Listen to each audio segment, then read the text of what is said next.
ಮಾನ್ಯ ನಿರ್ಮಾಣ ಅವರು ಹೇಳಿದ್ದಾರೆ. ಈಗ ಬೆಂಗಳೂರು ನಿರ್ಮಾಪಕರಾದ ಕೆಂಪೇಗೌಡರು ಉತ್ತಮವಾದ ಆಡಳಿತವನ್ನು ಕೊಟ್ಟರು. ಈ ನಾಡನ್ನ ಬೆಳೆಸಿದ್ರು ಅನ್ನೋದನ್ನ ನಾವು ಇತಿಹಾಸದಲ್ಲಿ ಓದ್ತೇವೆ.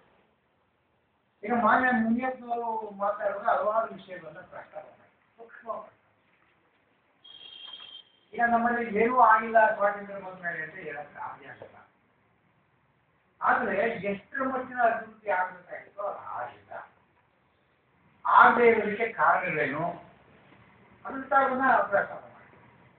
ಅದರ ಜೊತೆಗೆ ಕೋಮು ಸಾಮರಸ್ಯ ಎಷ್ಟು ಮಟ್ಟಿಗೆ ಅಗತ್ಯ ಇದೆ. ಯಾವಾಗಲೂ ಈ ಮೇಲ್ನವರು ಕೆಳದವರು ಬೈಯಲು, ಕೆಳದವರು ಮೇಲ್ನವರು ಬೈಯಲು, ಆ ಮನೋಭಾವ ಸರಿಯಲ್ಲ. ಅನೇಕರು ಕೆಟ್ಟವರು ಮೇಲ್ಜಾತಿಯವರು ಇದ್ದಾರೆ, ಕೆಳಜಾತಿಯವರು ಇದ್ದಾರೆ. ನಮ್ಮಲ್ಲಿ ಜಾತಿ ರಹಿತ ಸಮಾಜವನ್ನು ನಿರ್ಮಾಣ ಮಾಡಬೇಕು ಅಂತ ಅಂಬೇಡ್ಕರ್ ಅವರಿಂದ ಹಿಡಿದು ಗಾಂಧೀಜಿಯವರಿಂದ ಎಲ್ಲರೂ ಹೇಳ್ತಾ ಇದ್ದಾರೆ. ಆದರೆ ಆ ಜಾತಿ ಜೊತೆ ಮತ್ತೆ ಮತ್ತೆ ಮತ್ತೆ ಮತ್ತೆ ಗಟ್ಟಿ ಮಾಡ್ತಾ ಇದೀವಿ ನಾವು. ಯಾರು ಗಟ್ಟಿ ಮಾಡ್ತಾ ಇರೋರು? ವಿದ್ಯಾವಂತರಾದರೂ ಗಟ್ಟಿ ಮಾಡ್ತಾ ಇದ್ರು.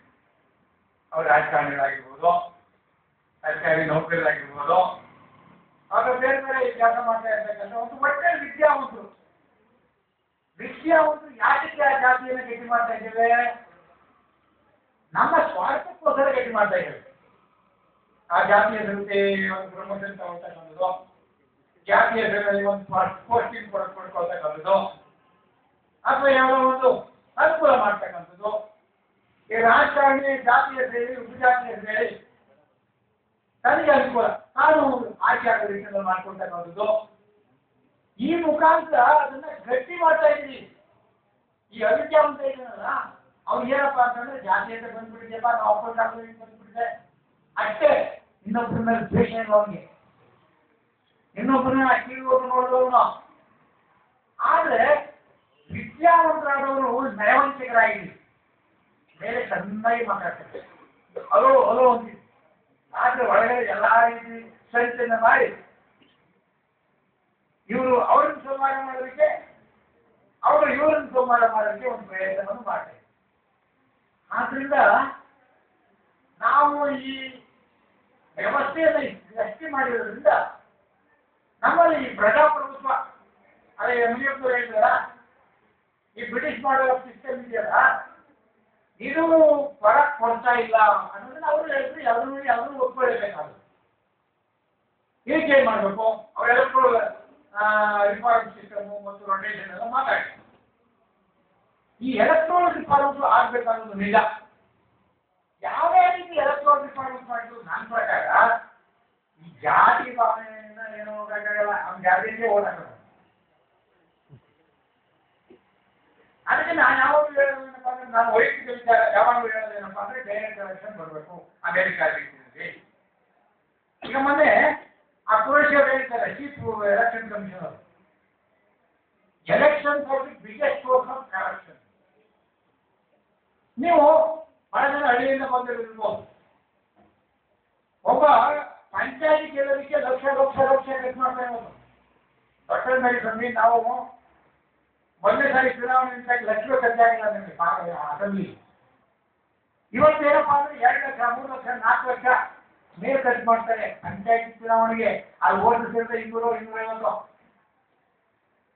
ಮೇಲ್ಪಡಿ ಕೋಟಿ ಹೋಗುತ್ತೆ. ಇವನು ಒಂದು ನಿರ್ಮಿಕಾರವಾಗಿ ಯೋಚನೆ ಮಾಡ, ಅವ್ನು ಹಾಕಿ ದುಡ್ಡು ತಗೊಳ್ಳೋದೇನಪ್ಪ. ನಾವು ಕಾಂಟ್ರಾಕ್ಟ್ ದುಡ್ಡು ಹಾಕ್ತಾರೆ, 20% ಲಾಭ ಬೇಕು. ಅವ್ನು ವ್ಯಾಪಾರ ಮಾಡ್ತಾರೆ, ಅದಕ್ಕೆ 20% ಲಾಭ ಬೇಕು. ಅದ್ರ ಜೊತೆಗೆ ಇವನು ಹೊಸ ಹಾಕಿದ್ದಾನೆ 5 ಕೋಟಿನ ಹೋಗಿ ಒಂದು ಅದ್ರ ಜೊತೆಗೆ ಒಂದು 200 ಕೋಟಿ ಲಾಭ ಬೇಡ ಎಂದೊಮ್ಮೆ.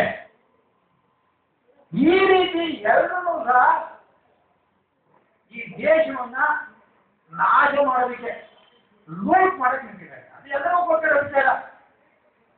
ಅದಕ್ಕೋಸ್ಕರ ಏನು ಅವರೇ ಹೇಳ್ತಾರೆ ರಾಜಕಾರಣಿಗಳು ಏನ್ರಿ ಇದು ಅಂತ ಅಂದ್ರೆ, ಏನಿದ್ರೆ ನಿಮಗೆ ಗೊತ್ತಾಗಿಲ್ಲ. 5 ಕೋಟಿ ಖರ್ಚು ಮಾಡ್ತಿದ್ರಿ, ಏನ್ ಮಾಡಿದ್ರಿ ವ್ಯವಸ್ಥೆಯಲ್ಲಿ ಉಳ್ಕೋಬೇಕಾದ್ರೆ ನಾವು ಹೇಳ್ತಾರೆ. ಅಧಿಕಾರಿ ಕೇಳಿ ನಮ್ಮ ಕಾರ್ಯಕರ್ತರ ಅಧಿಕಾರಿಗಳು ಇವರೆಲ್ಲ ಹೇಳ್ರಿ ಬೇರೆ ರಜೆ ಆಗೋಯ್ತಲ್ರಿ ಯಾವ್ಯಾದ್ರು ನೀವು ಅಂದ್ರೆ ಅದೇನಾದ್ರೂ ಅಧಿಕಾರಿಗಳು ಮಾತಾಡಿದ್ರೆ ಸರ್ ವ್ಯವಸ್ಥೆ ಗೊತ್ತೇ ಇದೆ ಈ ಜಾಗಕ್ಕೆ 1 ವರ್ಷ ಇರ್ತೀನೋ 2 ವರ್ಷ ಇರ್ತೀನೋ 25 ಲಕ್ಷ ಕೊಟ್ಟು ಬಂದಿದ್ದೀನಿ ಸರ್ ಅಂತ